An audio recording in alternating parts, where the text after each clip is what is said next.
Дорогие друзья, уважаемые телезрители и радиослушатели, здравствуйте! Вашему вниманию в прямом эфире программа «Якутск сегодня». У микрофона с вами я, редактор Вета Вишнякова. Наши режиссеры Мария Новгородова, Николай Слепцов-Айдын, а в нашей студии гости, и совсем скоро я их представлю. 30 октября в историческом парке «Россия. Моя история» пройдет масштабное мероприятие – фестиваль профессий «Якутия. Мои горизонты». Это мероприятие посвящено 5-летию Центра опережающей профессиональной подготовки Якутии. И подробнее об этом с моими гостями. В нашей студии сегодня заместитель директора Центра опережающей профессиональной подготовки Республики Саха-Якутия Полина Барахсанова. Полина Олеговна, здравствуйте. Добрый день. Также в нашей студии ведущий специалист Центра опережающей профессиональной подготовки Алена Христофорова. Алена Валерьевна, добрый день. Здравствуйте. Спасибо, что вы нашли время и пришли в нашу студию. Я думаю, наша беседа, наш эфир будет полезен многим в преддверии такого масштабного мероприятия. И, наверное, мой первый вопрос о том, для кого этот фестиваль, какова его цель и кого вы ждете? Ну, наш фестиваль предназначен именно для категории учащихся 6 по 11 классы, это для школьников, да, а также для студентов и их родителей. Мы хотим познакомить в рамках фестиваля с различными профессиями, раскрыть, дать возможность познакомиться, попробовав себя в какой-либо профессии, пройдя мастер-классы, ознакомившись с нашими предприятиями, организациями, которые также будут у нас на фестивале. Так интересно, а можно какой-нибудь пример рассказать? Мы не планировали, да, но вы сейчас вот сказали, какой-то пример рассказать, какую профессию можно будет попробовать и как это будет происходить. И, может быть, вот какое-то предприятие как раз вы сможете назвать. Получается, у нас на площадках будут представлены профессиональные образовательные организации, да, это наши колледжи, техникумы, но помимо них еще и будут вузы, а также вот как раз-таки предприятия, представители компаний, которые смогут ознакомить детей с нашими будущими профессиями и в профессиями, которые сейчас востребованы на рынке труда. Более подробно, наверное, Алена поделится, да, какие отрасли мы сейчас сможем раскрыть в рамках фестиваля. Да, и очень интересно, какие популярные профессии, и как это вы понимаете, почему эти профессии, именно эти профессии, на ваш взгляд, популярны?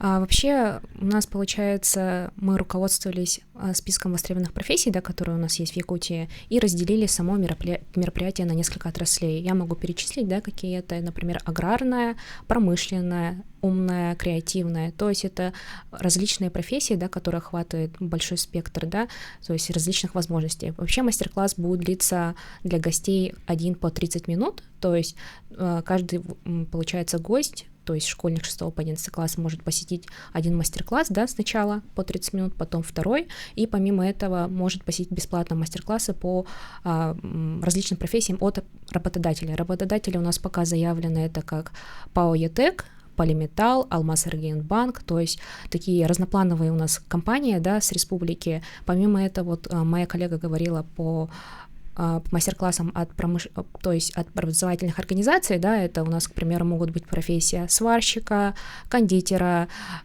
из IT-направления это у нас разработка анимации, да, 3D, и также другие профессии. То есть спектр очень широк, и любой учащийся может познакомиться с любой профессией, да, которая у нас сейчас есть на рынке труда и в будущем, которая будет более востребованной. Я думаю, очень хорошее решение, что мастер-классы будут проходить не параллельно в одно и то же время, да, а вот они будут как-то проходить, что один и тот же ребенок, он сможет посетить все эти мастер-классы. Да. Это вот, мне кажется, очень хорошо. А если будет слишком много народу на какой-то, например, детей на какой-то один мастер-класс? У нас есть помощь среди волонтеров, и также вообще билеты у нас продаются через приложение сайт Мост, где есть разбивка как раз-таки по вот этим мастер-классам. То есть человек берет, покупает этот мастер-класс, посещает по времени, там есть разбивка, да, в 2-3 часа, 16:30. После того, как он прошел один мастер-класс, он сгруппированно идет с другими людьми на мастер-класс, который будет свободен в это время. А расскажите, как будет проходить какой-то мастер-класс? Вот, например. К примеру, вот у нас будет мастер-класс как раз-таки с нашей тематикой Кандыкан, да, специализированный. Он будет связан с IT-отраслью, это умная среда. Получается, лектор сначала будет вводить в курс профессии, то есть это, например, разработчик игры, да, какой-то вообще чем суть заключается в профессии определенной, да. После такого краткого экскурса студенты, точнее, которые будут стоять, рассказывать о профессиях, и их преподаватели проводят потом уже мастер-класс для этого ученика. Получается, на примере, к примеру, это на компьютере, может быть.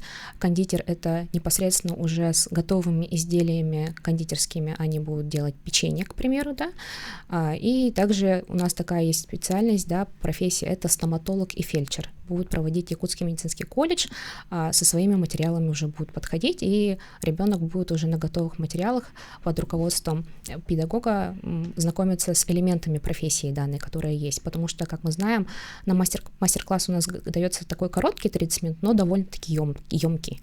То есть считаем, что это будет достаточно для того, чтобы хотя бы иметь представление, да, какую, например, профессию в будущем школьник будет пробовать. Мне кажется, это очень полезное мероприятие для тех детей, которые пока еще не определились, да, и которые еще даже, не задумывались, возможно, о том, кем они хотят стать.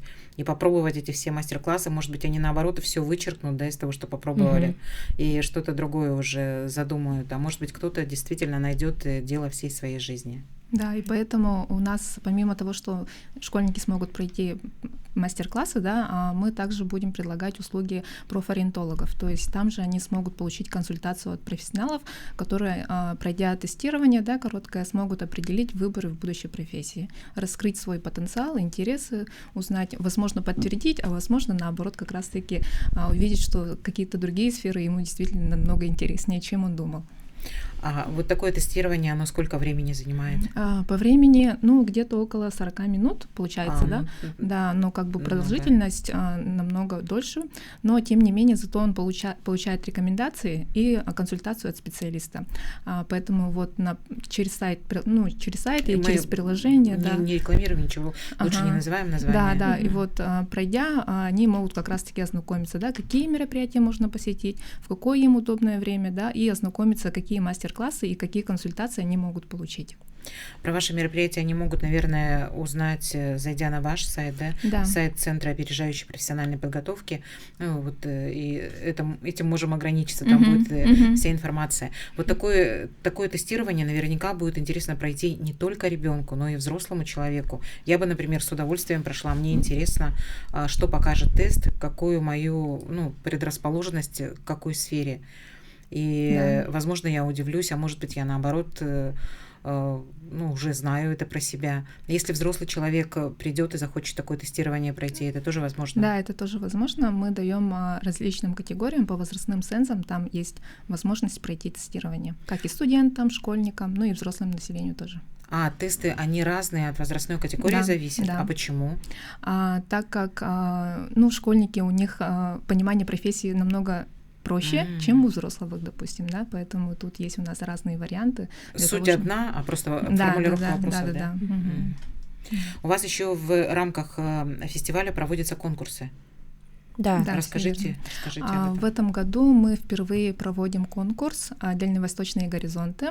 Это конкурс для профориентологов, которые могут рассказать о своей практике. Да? То есть на сегодня он заявлен как для участия в целом для общественности, да, педагогической, но тем не менее у нас есть представители, которые как раз-таки заинтересованы не только с Республики Саха-Якутия принять участие, да, но и с Магаданской области, с Приморского края тоже подали коллеги заявки, поэтому призываем наших педагогов и специалистов, которые вот как раз-таки заинтересованы в том, чтобы попробовать себя, да, показать свои навыки, а также увидеть опыт других, приглашаем к этому конкурсу.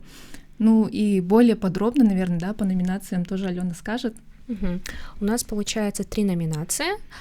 Первая номинация связана для работников общеобразовательных организаций, то есть это учителя, административно-управленческий персонал, да, школы. Вторая номинация — это номинация среди работников дополнительного образования, колледжей, вузов, то есть это внешкольная работа, да, профориентационная. И третья номинация, она такая у нас более обширная, называется «Лучший профориентолог Дальнего Востока». То есть тут уже больше оцениваются компетенции, да, как специалиста, какие-то свои современные методики, активность, да, этого специалиста, вообще участие в каких-то конференциях. Вы и гостей ждете к 30 октября из других регионов, из других городов. Они будут выступать на этом мероприятии или с какой целью они приезжают? Да, они, получается, у нас заявлены в качестве участников конкурса. Помимо этого, они у нас заявлены как эксперты. У нас также дополнительно запланирована деловая программа, в котором смогут поделиться как раз-таки своим опытом, обменяться мнениями. И в рамках него у нас будет пленарное заседание, в котором вот как раз-таки мы назвали «Курс на дальний». Да, то есть это как раз-таки представители из Дальневосточного федерального округа к нам приедут для того, чтобы увидеть опыт других регионов, ну и ознакомиться с нашими. То есть в конкурсе даже приедут участники из других городов, других регионов. Тогда уж сам Бог велел тем, кто живет в Якутске, да, живет в республике Саха-Якутия, поучаствовать в этом конкурсе. Да, действительно, и суть конкурса в том, чтобы не создавать новый проект для того, чтобы выйти к финалу, а это могут быть уже реализуемые проекты, которые имели успех, и подать это как конкурсный пакет документов. И это еще можно сделать до понедельника, да? Да. До 20 числа? Да. Все верно, это все можно ознакомиться с положением. Срок у нас до 20 октября, мы ждем ваши заявки, можно на нашем сайте увидеть всю полную информацию, есть контактные наши телефоны, где мы даем консультации. Этот фестиваль, он традиционный или он проводится пока в первый или, может быть, во второй раз? Этот конкурс в рамках пятилетия Центра опережающей профессиональной подготовки заявлен впервые. Конкурс или сам фестиваль? Сам фестиваль, да. И конкурс, и фестиваль, он у нас проходит впервые. А именно в рамках профориентационных практик, вот как раз, которые мы сейчас, мастер-классы и так далее, такой опыт у нас проводился в 2022 году в рамках федерального проекта «Билет в будущее». Тоже он проходил на базе исторического парка, где у нас школьники тоже посещали именно активности, проходили, знакомились с профессиями, но там оно у нас было переименовано к столетию ЯССР, да. Угу. И вот как раз-таки, учитывая наш опыт предыдущего года, 22-го, мы в этом году его делаем более обширнее, с участием не только школьников, студентов, но и педагогической общественности. У каждого фестиваля есть свой символ. Ваш фестиваль наверняка не исключение. И если у него тоже есть символ, расскажите о нем. В этом году у нас фестиваль проходит под символом Кандекан. Кандекан — это маленькая девочка из севера, из народов эвенов. Получается, есть такая история, то, что в 18-19 веке в республике свирепствовала черная оспа.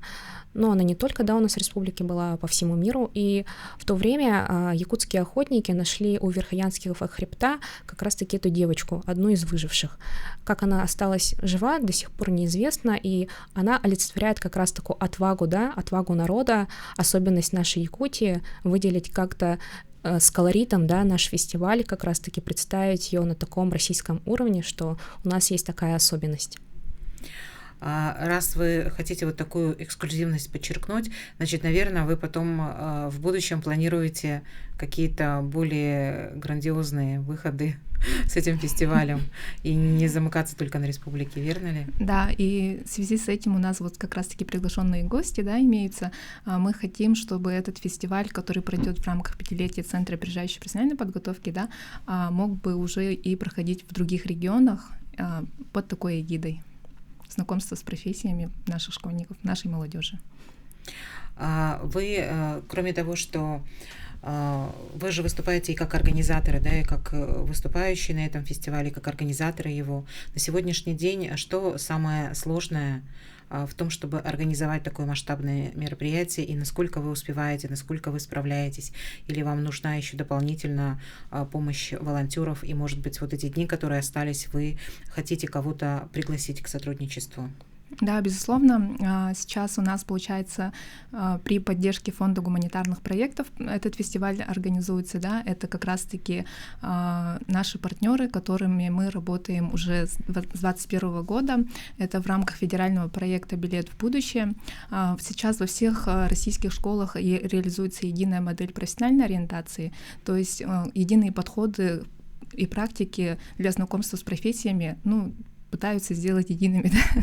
Вот. И под этой эгидой мы, получается, они у нас выступили в качестве партнеров, и они дают большую поддержку, вот как раз-таки с приглашением гостей, с федеральными, да, и сейчас у нас есть спонсоры, которые, которые поддержали наш фестиваль, и, безусловно, это педагоги, которые будут заинтересованы в том, чтобы прийти с их классами на наш фестиваль, да, и как раз-таки ознакомить своих детей с будущим выбором профессии, ну и, безусловно, самим педагогам тоже посетить деловую часть и ознакомиться с какими-то новыми практиками для себя.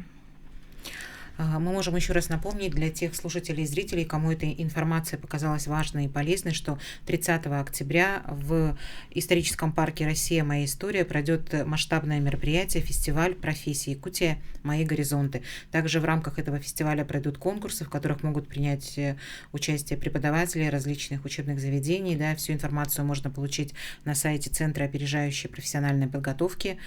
Что еще можно дополнить, чтобы резюмировать? Да, давайте еще пригласим родителей.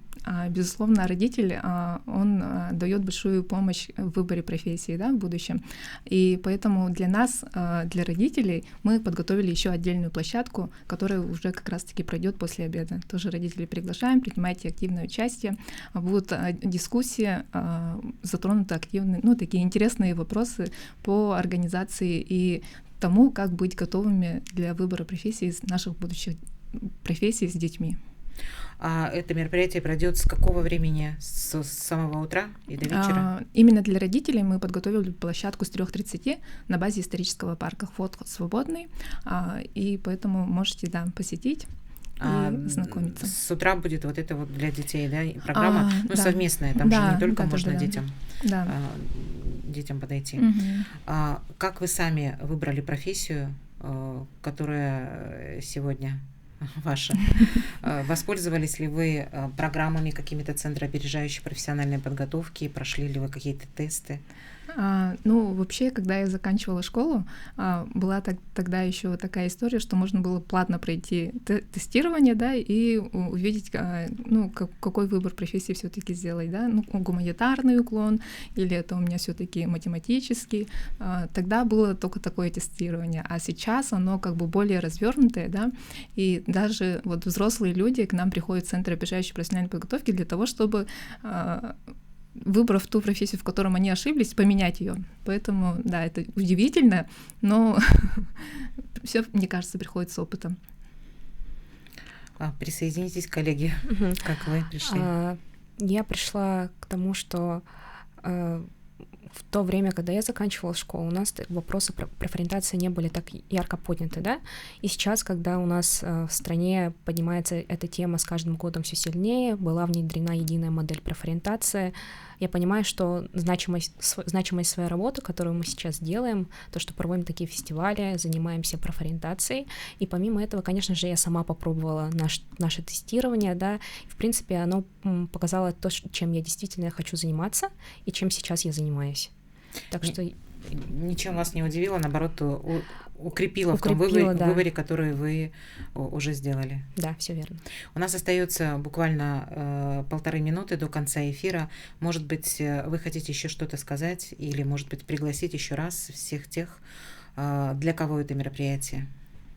Да, мы приглашаем и школьников, и студентов, да, как раз-таки вот про категорию студентов мы забыли озвучить. Для студентов у нас тоже будет представлена отдельная площадка, где у нас молодежный кадровый центр будет проводить для них как раз-таки вот про выбор профессии. Как пройти правильно, как создать свое резюме, как пройти правильное собеседование. Вот такая консультационная помощь будет также у нас на площадке организована. Ну и, безусловно, мы привлекаем волонтеров. Поэтому, если есть желающие, наши контакты у нас на сайте, обращайтесь, будем рады с вами сотрудничать. Вот это, мне кажется, тоже очень важно, умение составить, да, себя презентовать, составить резюме, потому что, чего греха таить, не все это умеют. Кто-то берет какой-то вот, такой формат, да, который там где-то вирусится в интернете и просто копирует, а на самом деле, может быть, там уже давно все не так.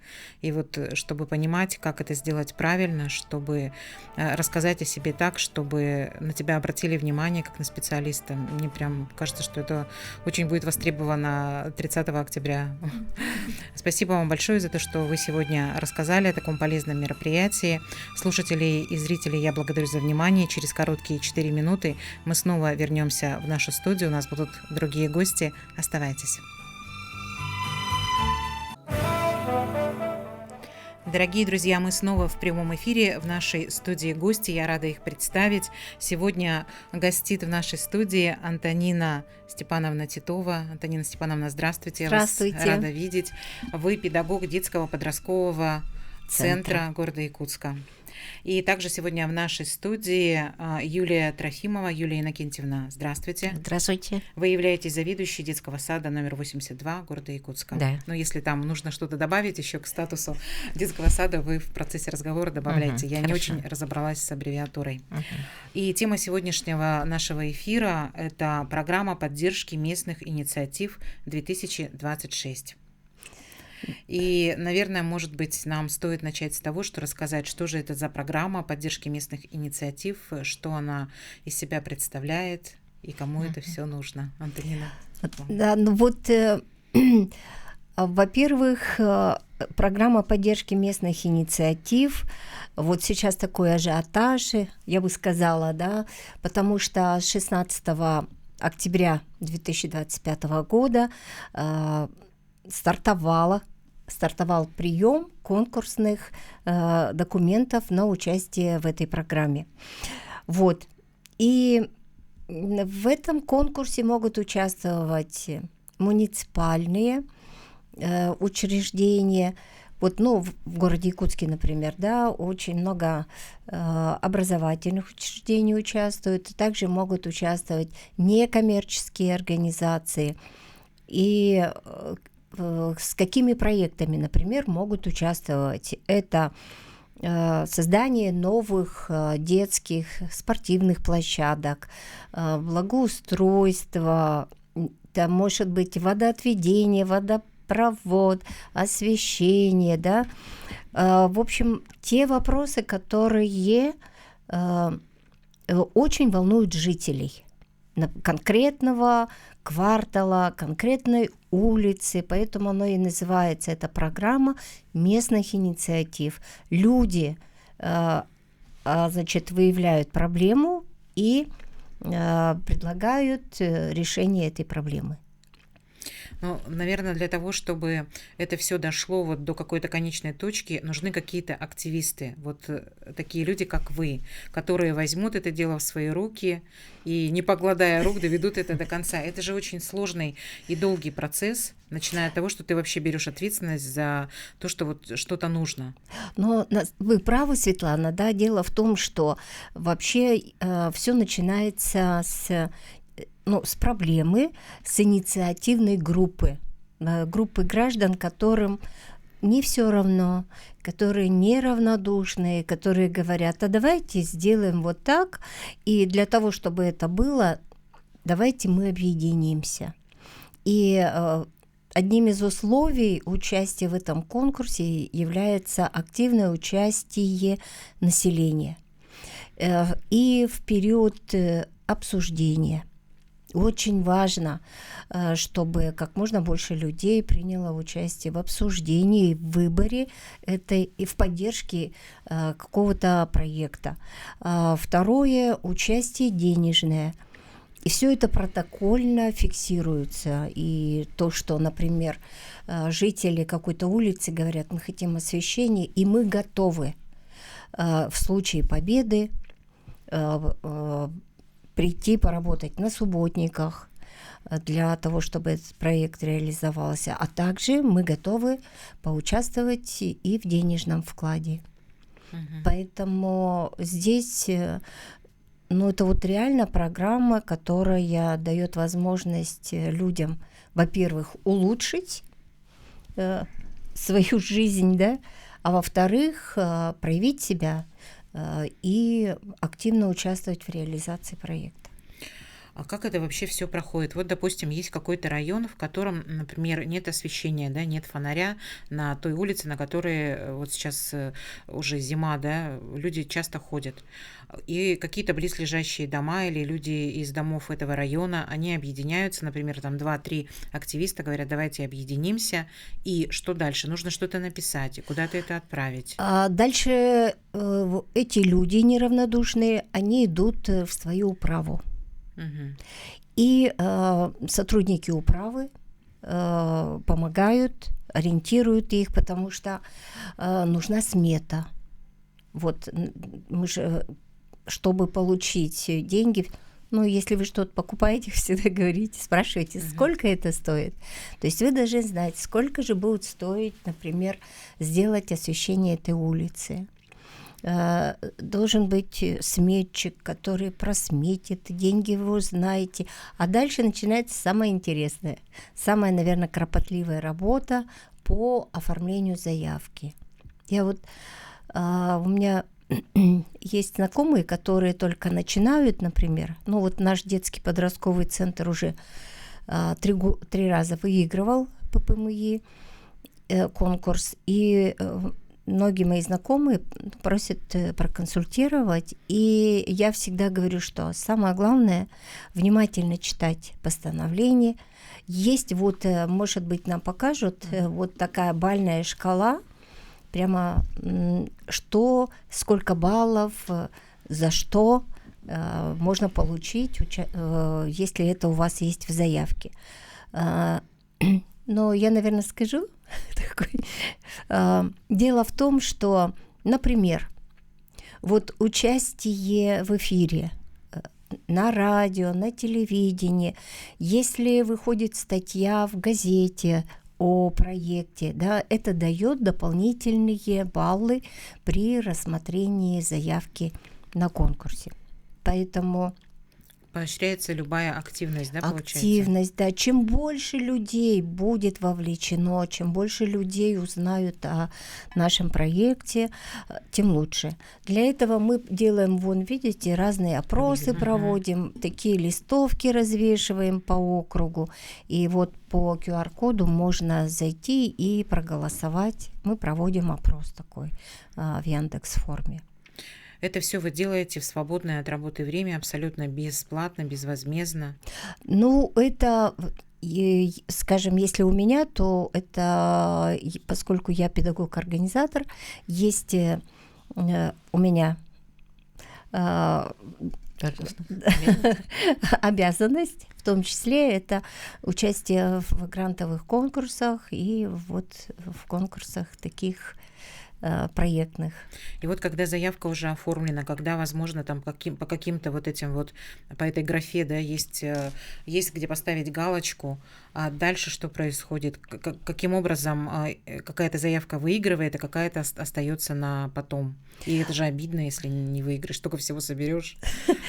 Ну да, столько времени уходит, да? Но получается, тут в ППМИ из 4 частей финансирования: население, спонсоры, город и республика субсидии дают. Поэтому, конечно, не все могут быть победителями, и это уже не стоит в очереди на следующий год, и поэтому вот сейчас до 14 ноября мы должны вот всю эту работу провести, доказать, что наш проект, он актуален, он нужен. А этого достаточно времени, вот, или вы уже до этого начали уже? Ведется, конечно, заранее. Да, заранее, потому что сделать смету, там, скажем, определить, ну, составить дефектную ведомость, это все равно это время.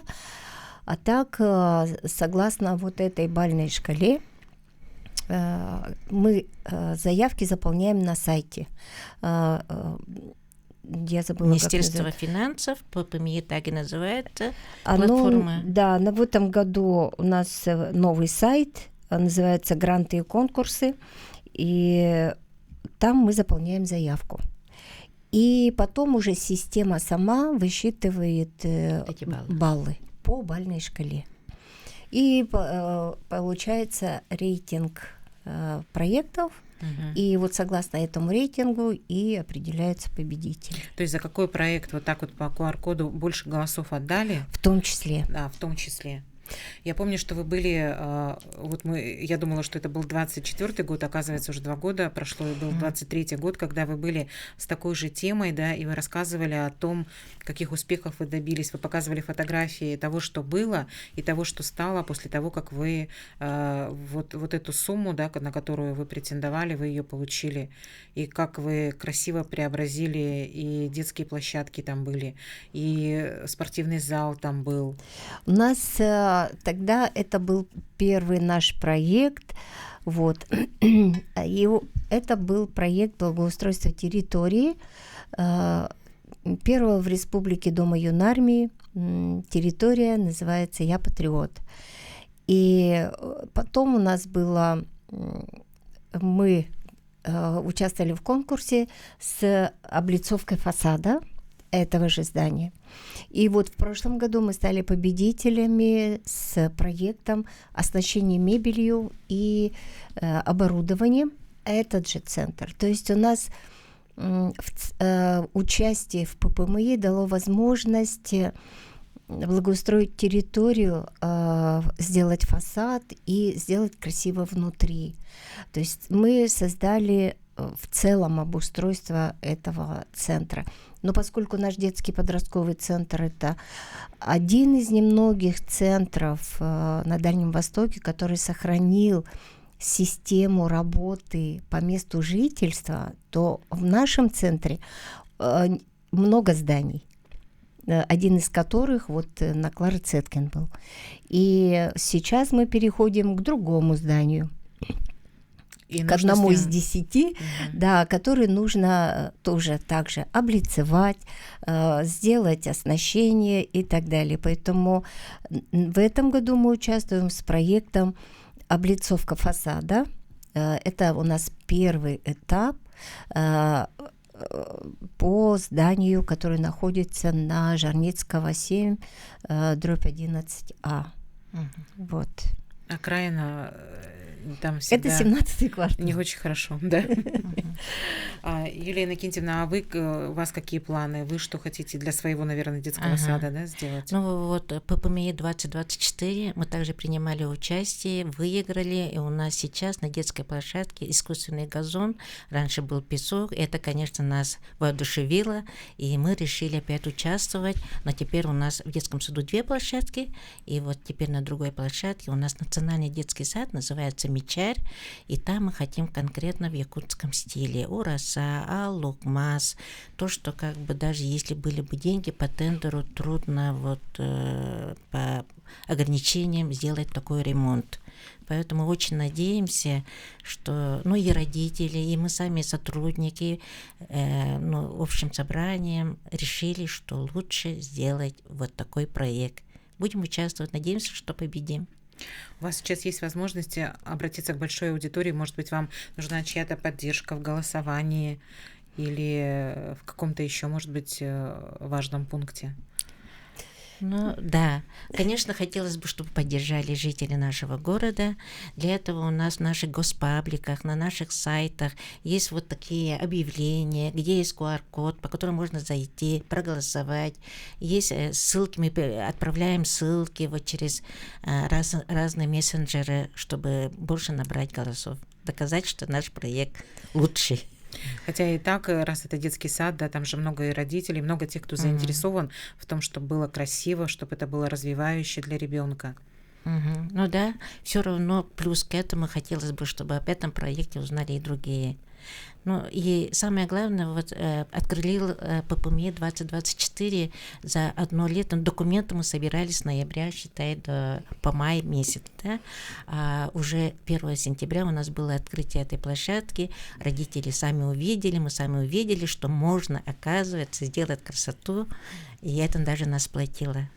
Они боги горшки обжигают, да? Да. А вот вы говорите, что хотите узнать, и вы вот, и Антонина Степановна, вы говорите, что хотите, чтобы узнали об этом проекте больше людей, тогда же будет больше конкурентов. А так, если мало кто знает, то больше вероятности, что ваши именно вот эти заявки станут, ну, им внимание дадут и деньги. Ну, Да, вообще, да. ну вот с Юлией Иннокентьевной мы как раз познакомились, когда в 2023 году, да, когда мы занимались подготовкой документов к заявке.